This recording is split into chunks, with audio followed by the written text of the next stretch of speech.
Hi, everybody. Welcome to the Heal and Shift podcast. So here with the Heal and Shift podcast, we're bringing you a different vision of how things can be done to support the path towards health, healing and transformation. This is where I'm interviewing inspiring healers, practitioners, thought leaders, artists even, who help us expand our way of thinking and doing, and also give us the tools to heal ourselves. This is actually the 30th episode, and I'm delighted to introduce to you Natalie Munk, who's the founder and CEO of the Kaylo platform. Thank you for joining us, Natalie. And Natalie is, in her own words, an explorer, an artist, an entrepreneur. And now what she's doing is she's very passionate about changing the future of well-being, which she's doing through the Kaylo platform.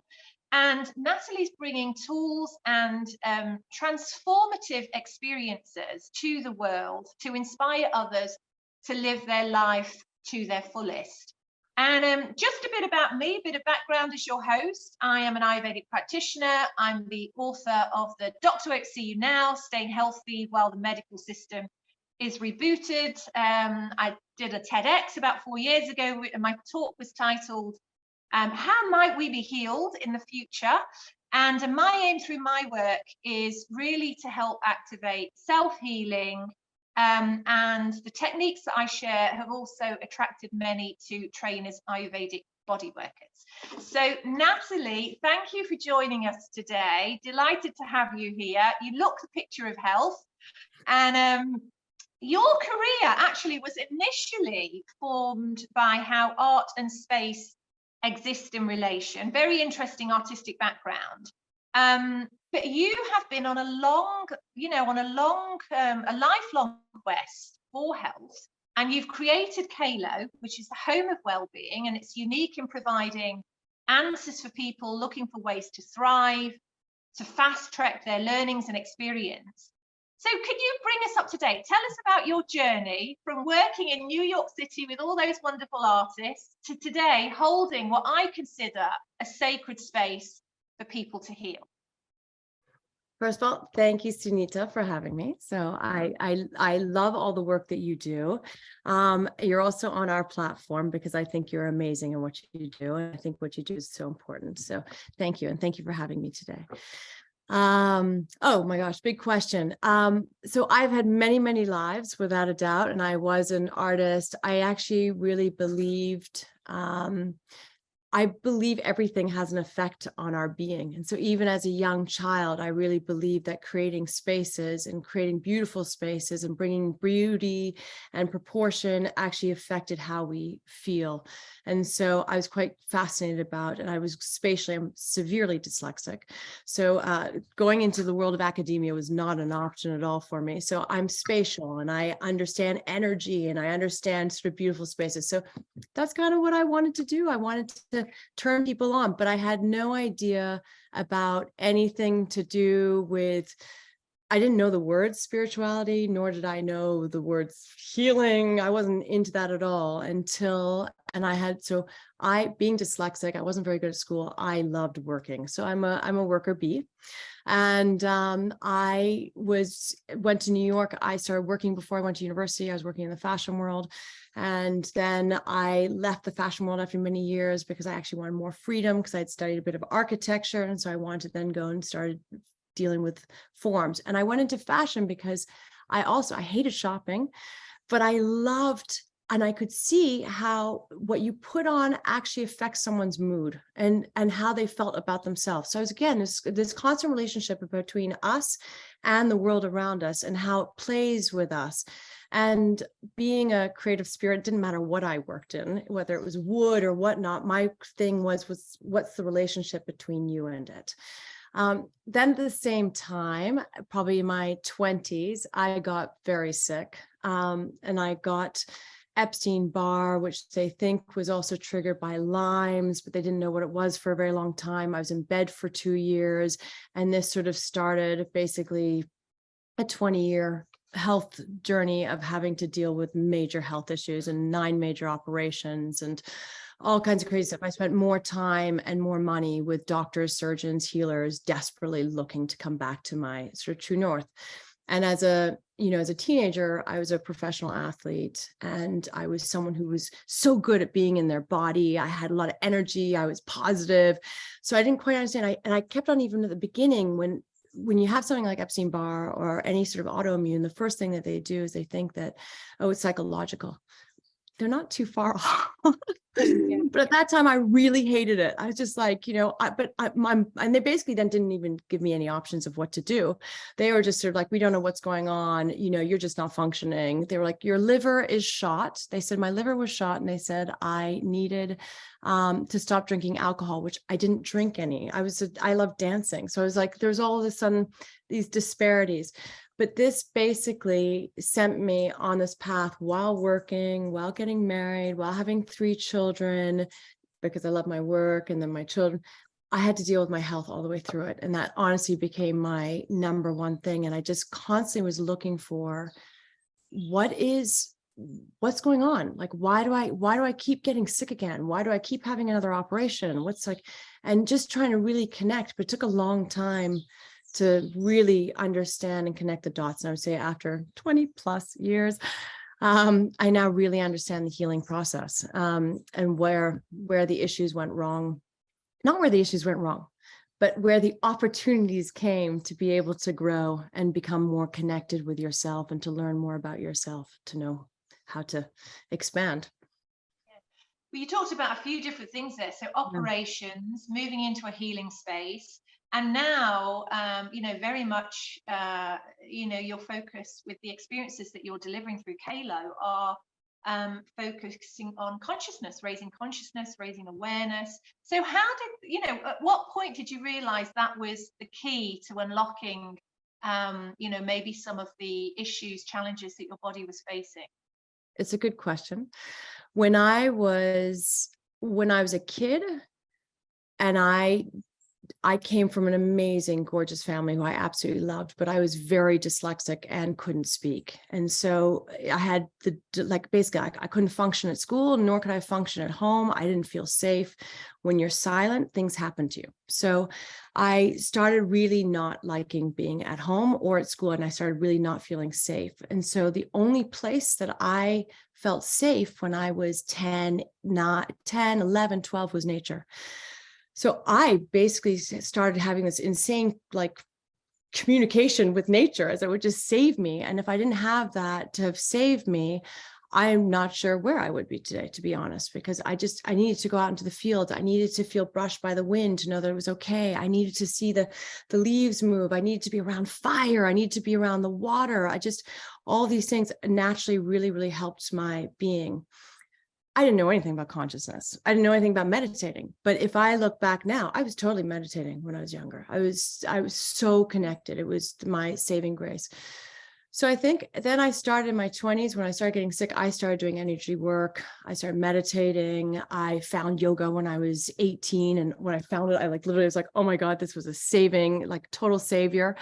And it became a daily, regular practice. So I was starting to naturally integrate these things. I don't think I came to the word consciousness. I don't think I even knew it existed until, I don't know, maybe my 30s. And so, but it all made a lot of sense. It just made a lot of sense. I think with all my practices that I was doing over the years, and why it's so important is because that's when you get to a point of awareness, when everything is so connected, that that even when you're going through difficulties and challenges, it's actually okay. You're meant to go through whatever you're going through at this moment. And I think that's actually a really critical thing for us to be thinking and knowing, because it means that you don't constantly fall into the victim side of things, because when you fall into a victim, all of a sudden you go into depression. It's like, why me? And you just fully fall apart, and you're sick, and you're dealing with everyday battles, and life is a bitch, and you're constantly being slayed. So when you're all of a sudden able to look at a challenge, and a challenge comes at you, or you break your leg again, or you lose all your money or something, and you kind of go, okay. And when you are connected to this bigger network of interconnectivity, you kind of go, well, why? Like, what's going on? Like, what is it that I need to see? What am I supposed to be learning at this moment? What am I supposed to be changing? And it's a real opportunity for self-awareness, for growth, for understanding.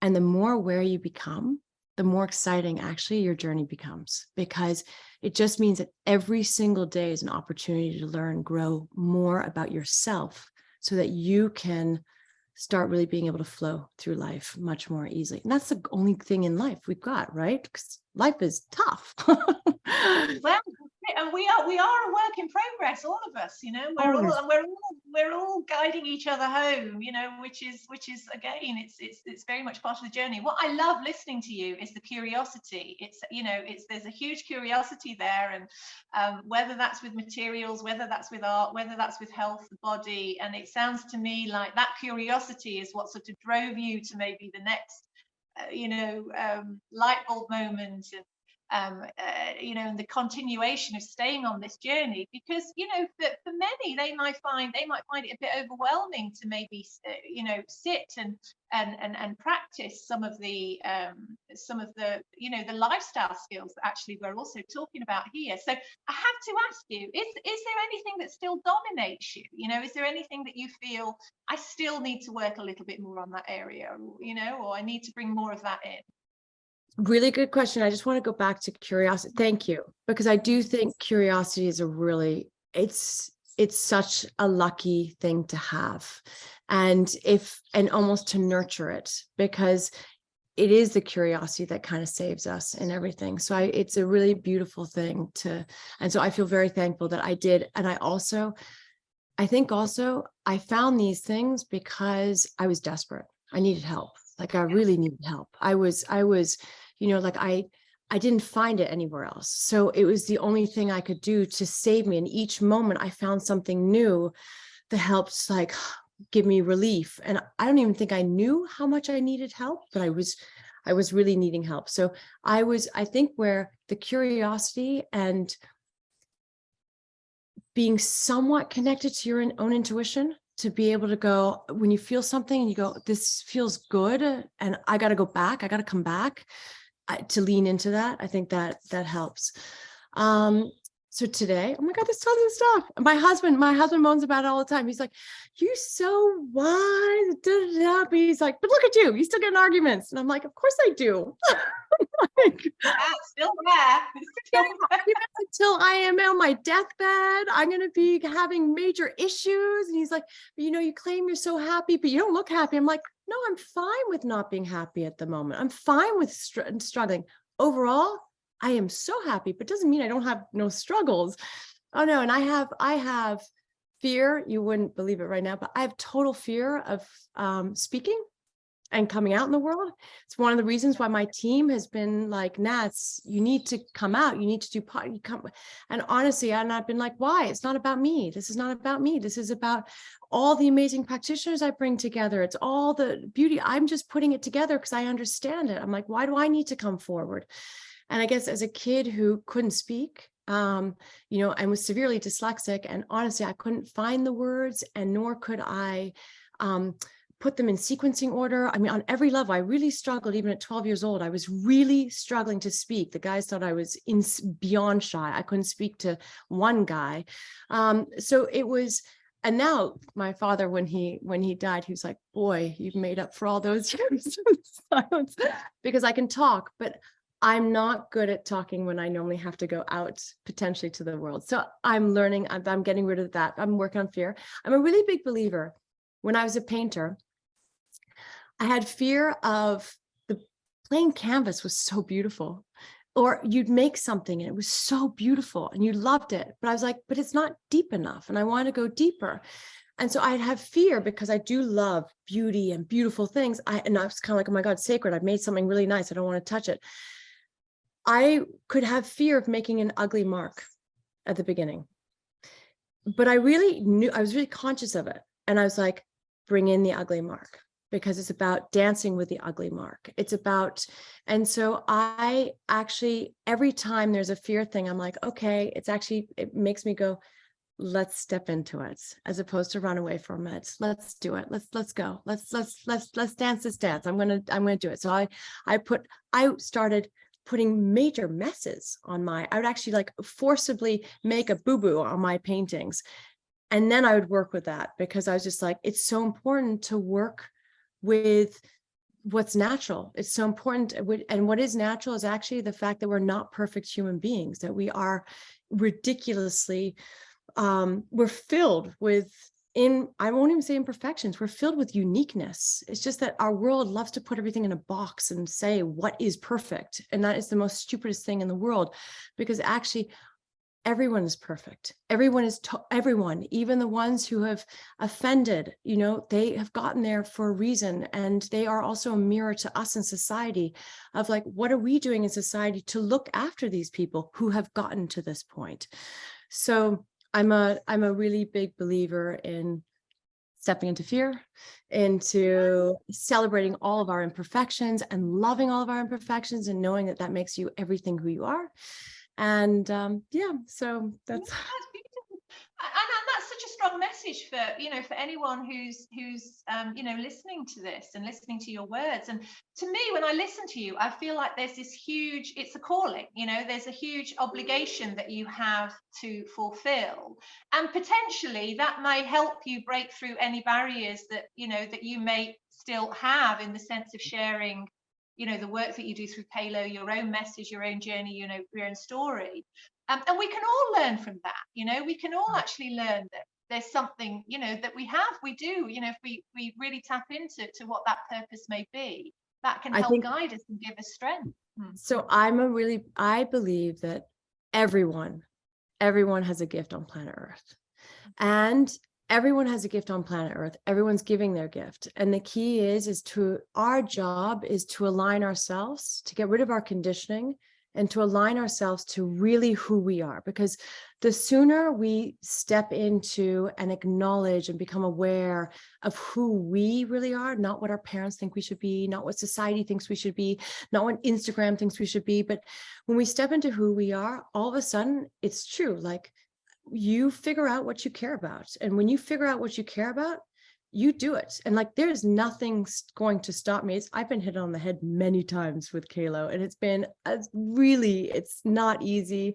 And I'm a female owner and founder and like all of those things. And oh my God, it's constantly so, but I'm like, I'm not giving up. No way. And my voice is getting louder because of that, because I'm just like, not only am I not going to give up, you guys, the whole world mustn't give up. I mean, we've got so much toxicity around us. We actually need to galvanize and help everyone remember how awesome we are, how amazing we are, not to get so sidetracked always into the dark and the toxicity and the shit. Okay, yeah, that's always around, but we're also fucking phenomenal. Excuse my language.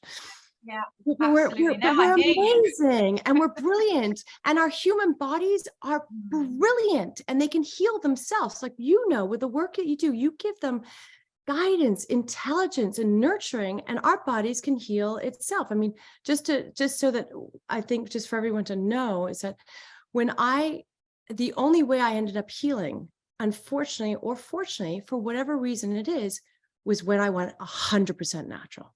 And I kept on going back and forth between these two worlds because I get so sick. You're in the medical world, but I'm being pumped and flushed by so many drugs that then that would just ruin something else in my body. My stomach was completely ruined. Then I'd go natural, and the natural would save me, and I would get back into my vitality and my strength.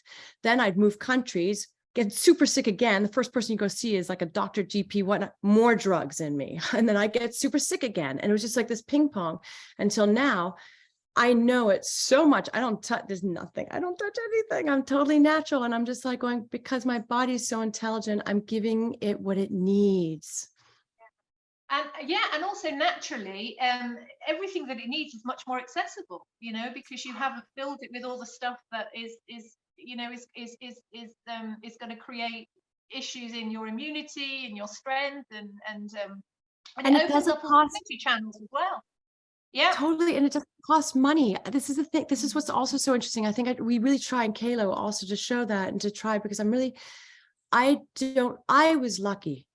I had the means to go see 5 million doctors, surgeons, the top people and whatnot, and even the top people and the amount of money you're spending and the time, because it means I had to have a nanny for the kids.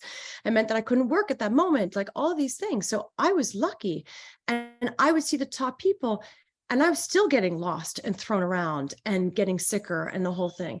And when I came back to the basic stuff, like, how do you simplify your life? How do you change your perspective? How do you breathe? How do you relate to your awareness and to the natural elements of the world? Dancing, music, all these things are totally accessible to all of us. That's what changed me. That's what got me better. Not going to see the doctors are amazing. Doctors are amazing. And they have also helped me. I have had 8 major surgeries, or 9, I can't remember now. And honestly, I've had, ACLs tear, this, that, and I couldn't be here without them. So we're not belittling them.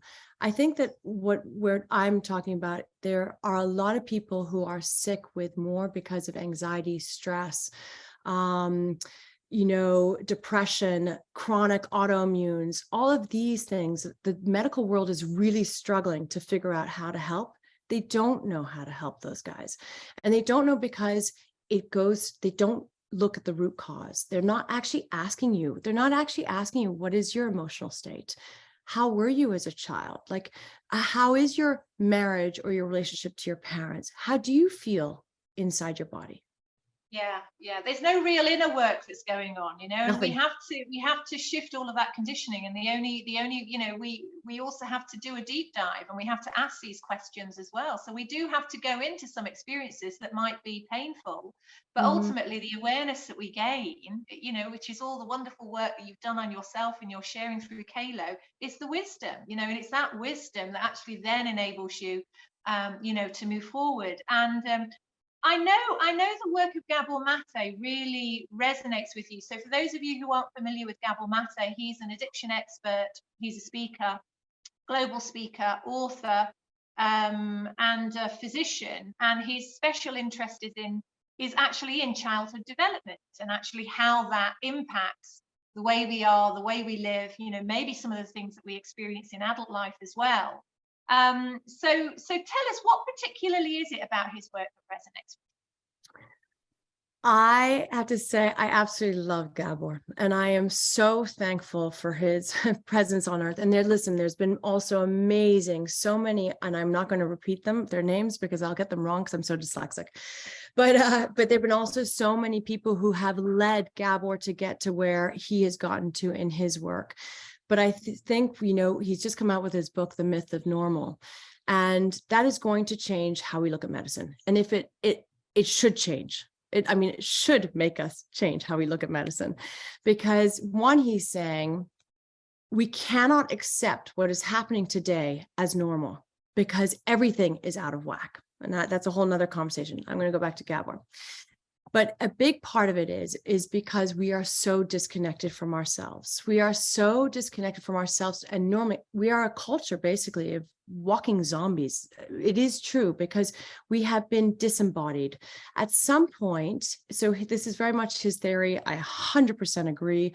At some point in your childhood, we go through a traumatic experience. It doesn't even have to be that traumatic. Okay. It's just an experience that happens to you, which feels like trauma as a kid, and you couldn't express it, or you couldn't let it out in your body. So then it gets trapped inside you.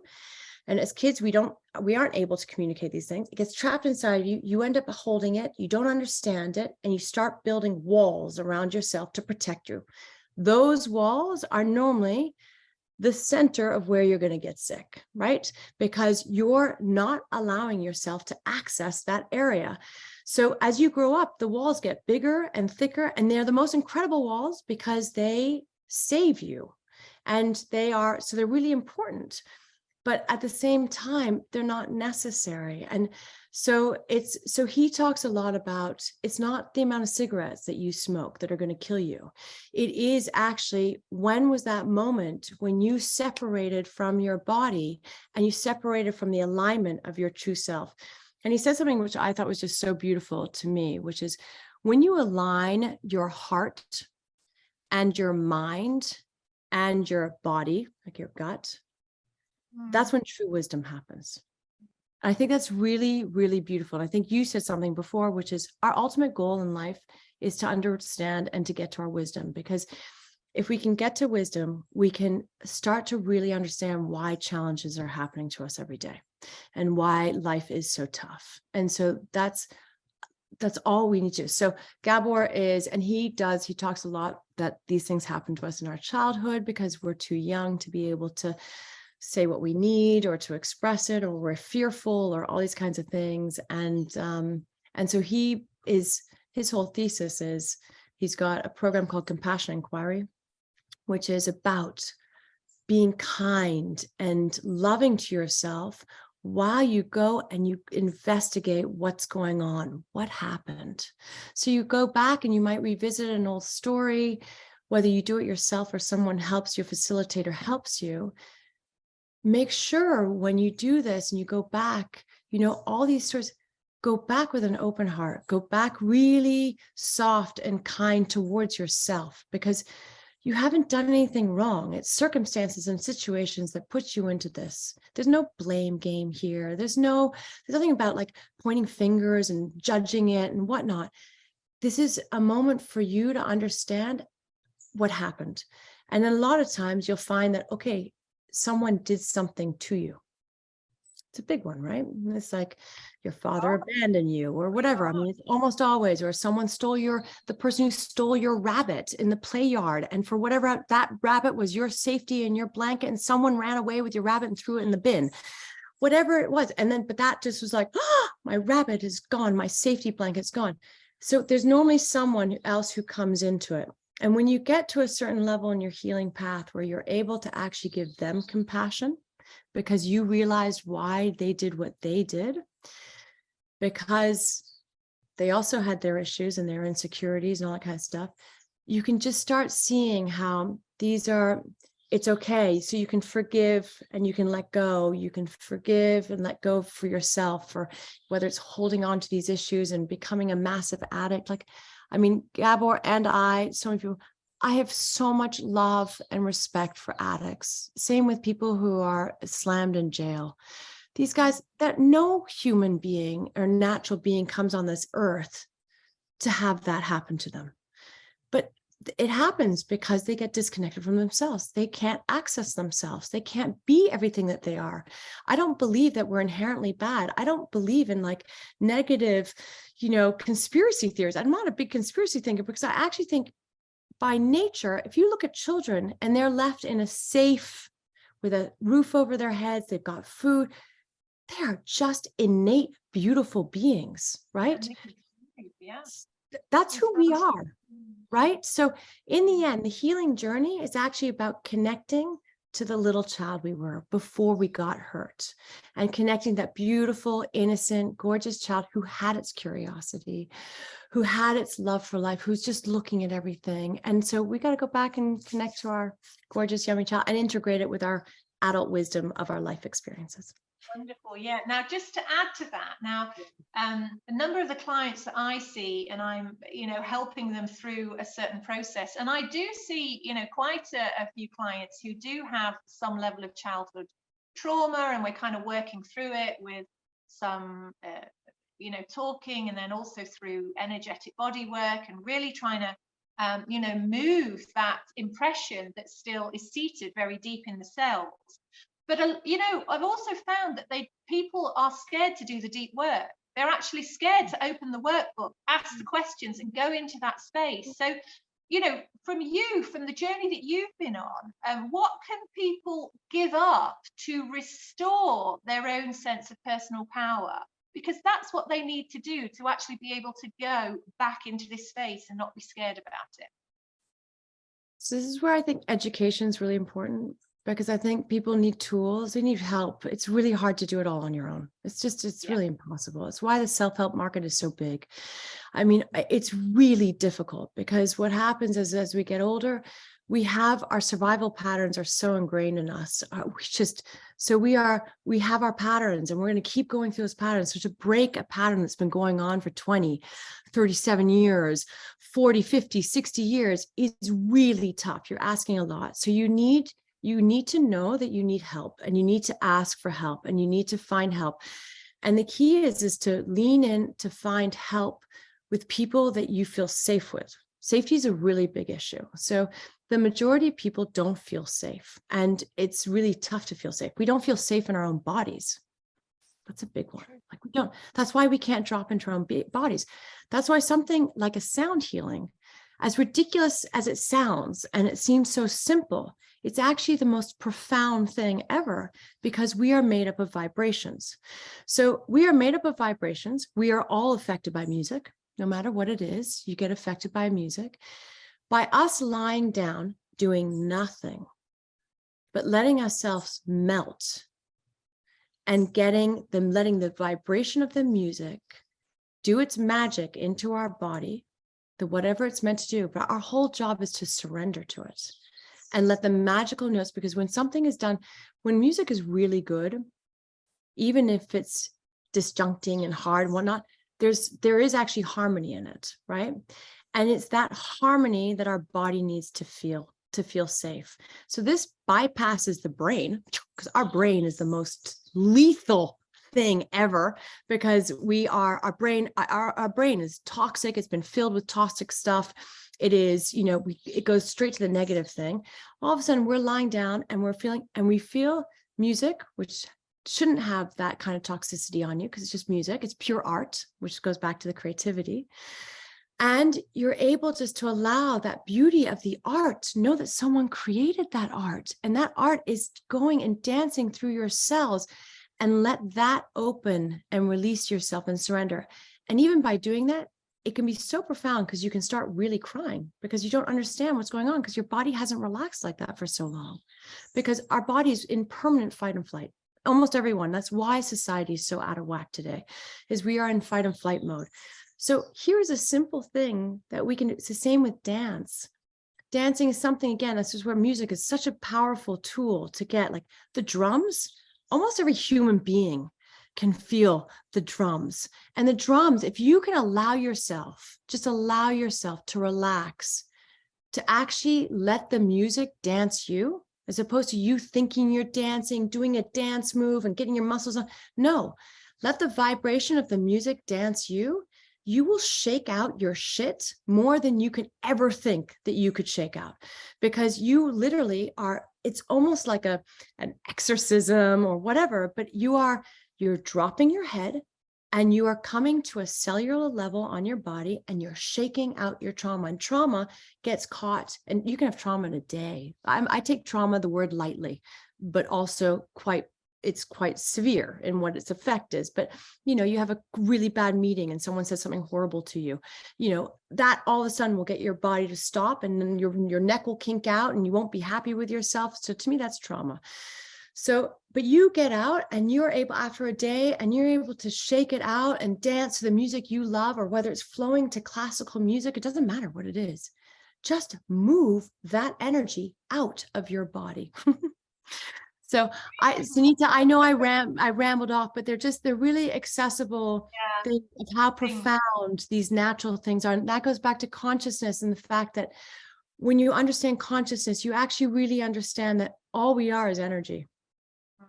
So if we can get out of the stories, out of our heads, and be able just to attach to what the feeling is that's going on, and to be able to figure out a way to break it up so it could dissipate, so that it feels good.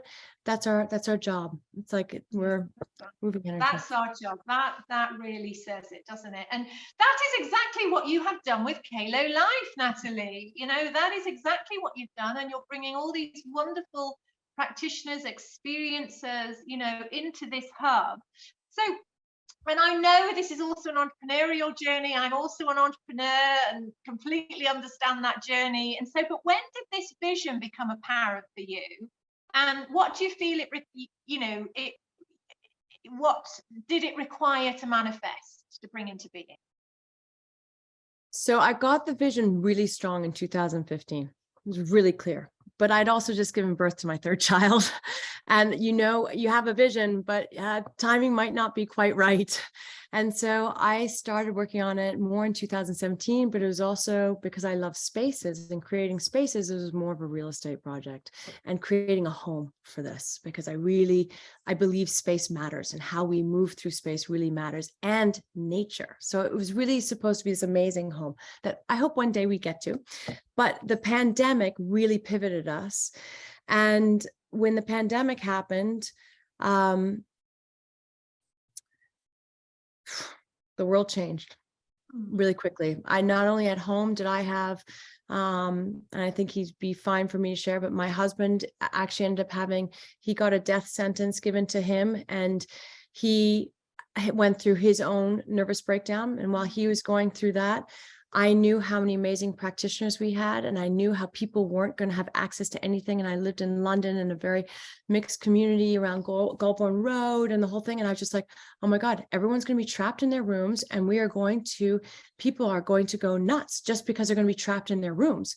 And I just was like, we need to get this online, and we need to get this to people fast. And I also realized, like, even if it's dance, like even if we can get them dancing in their rooms with great music, and just for them to be able to release, or community circles or community singing circles or community anything, so that we could bypass all the effects that are going to happen to us. And so that then pivoted us to online, which was an extreme challenge for me. One, because I am not technical at all, and I don't like being online.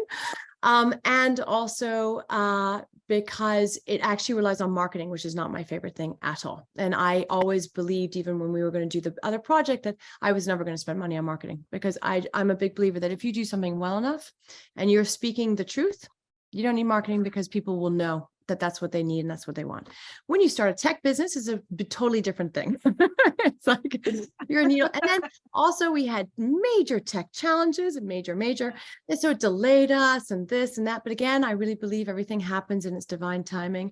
And what I'm really thankful for, there was lots of questions of going straight back into the real estate and doing that. And I actually said no, because what I'm so excited for is that with what we've got and what we're doing, it allows us to be so much more democratic, which really means something to me. It means that we can have this, going to stay in a retreat center. I don't care even if it's a little retreat. Going on a retreat is what people who can afford to do can do. It means you have to take time off work. You have to get away from your kids. You have to be able to have the money. Like on every level, it's a lucky person's journey to go on a retreat.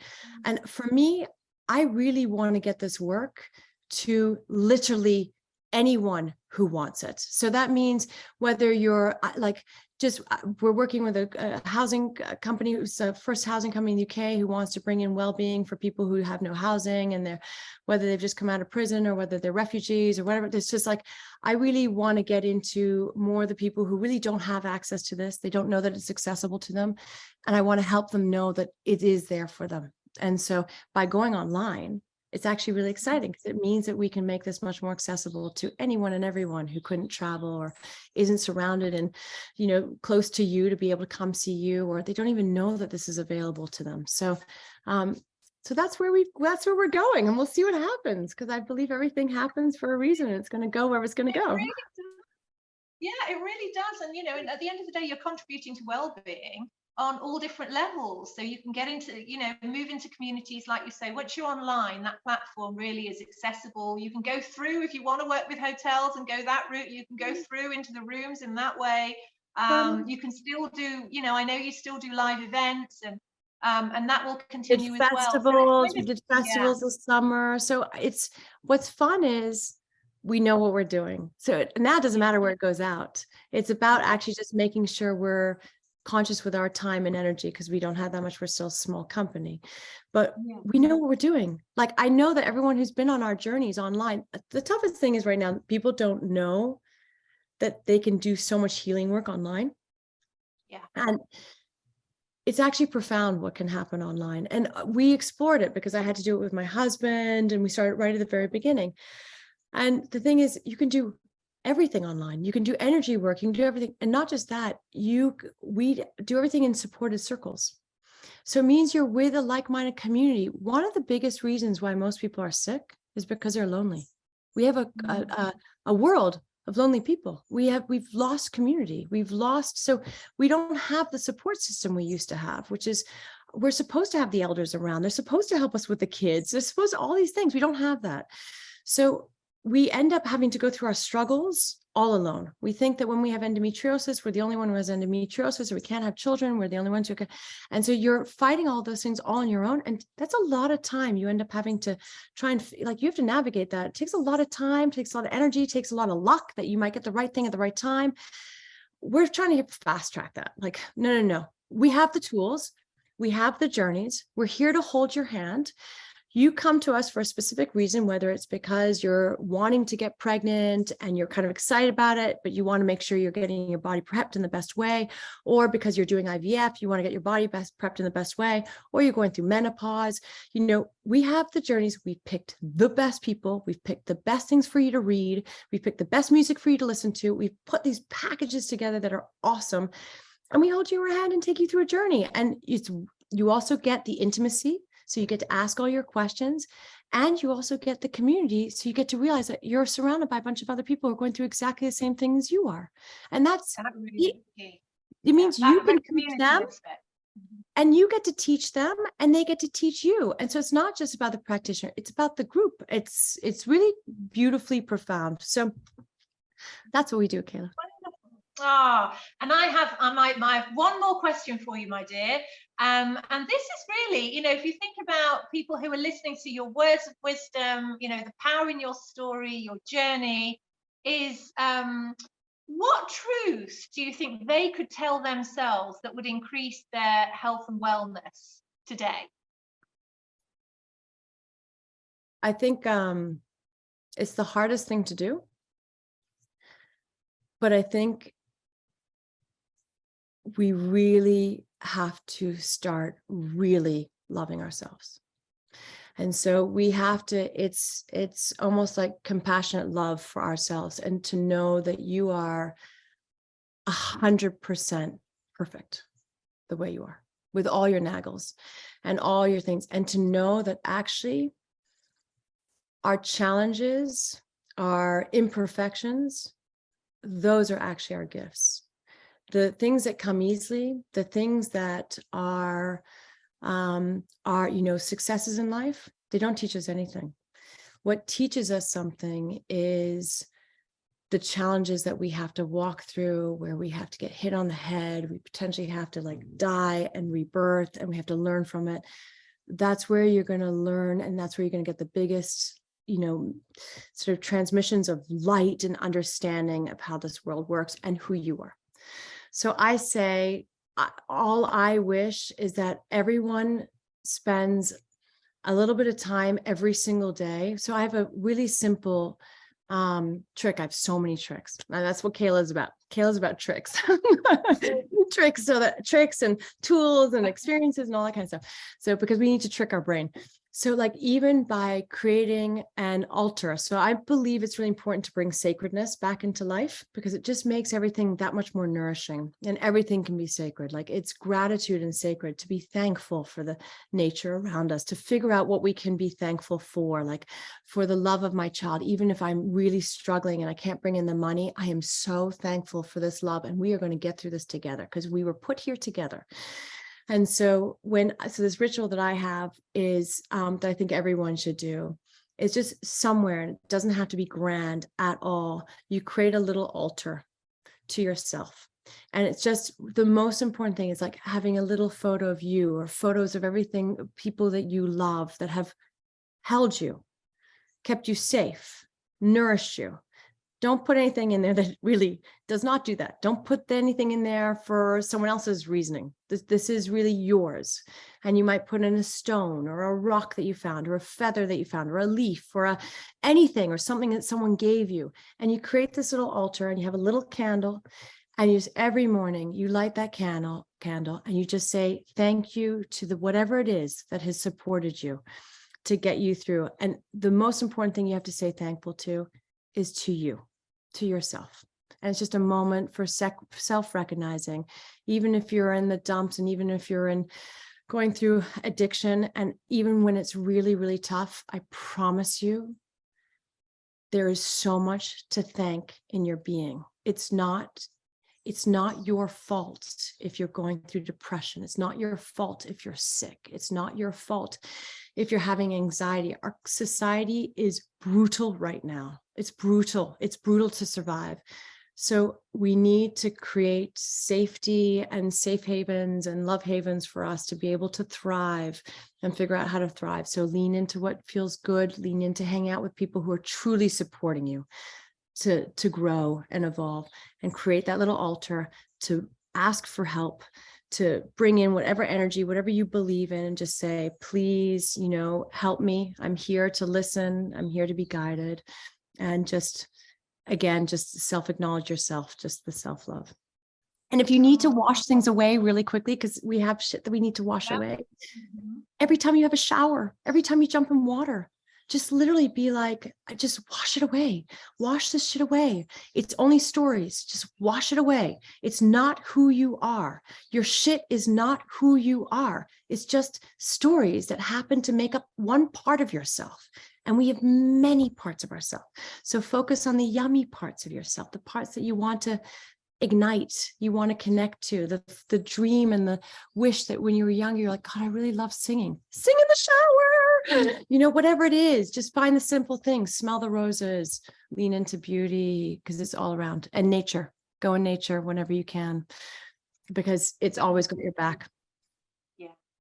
So much. Well, thank you. No, I mean, sharing timeless truths, and really, I feel, helping inspire people, yourself, your journey, also through Kaylo, to make more conscious choices, and to really, like you say, awaken to their innate wholeness. So for those that want to connect with the journeys, it's the website is it kaylolife.com? KayloLife.com. Yeah. And we're small and we're growing. So watch the space, but come join us. And know, I think most importantly is that we really are there for you. So if something's going on, you can reach out, you send us an email, and we're there to help. And we want to help as many people as possible. So just let us know how we can help and what you need. And is there anything, are there any experiences coming up that the audience should know about? Is there anything particularly soon that's starting? Yeah, there's, I believe in January, I'm not very good again with my beautiful dyslexic brain. I can't remember much. But there is a couples workshop that you don't actually have to be in a couples situation, but you want to know how to hold yourself while being in relationship with another person.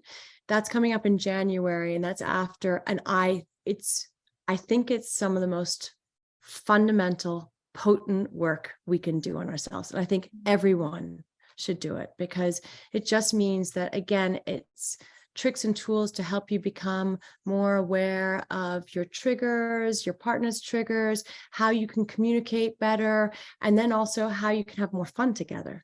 So, and that's what life is all about. So there's that. We also have a gut, brain, heart connection, so that people can understand that these guys are all very, very connected into our well-being.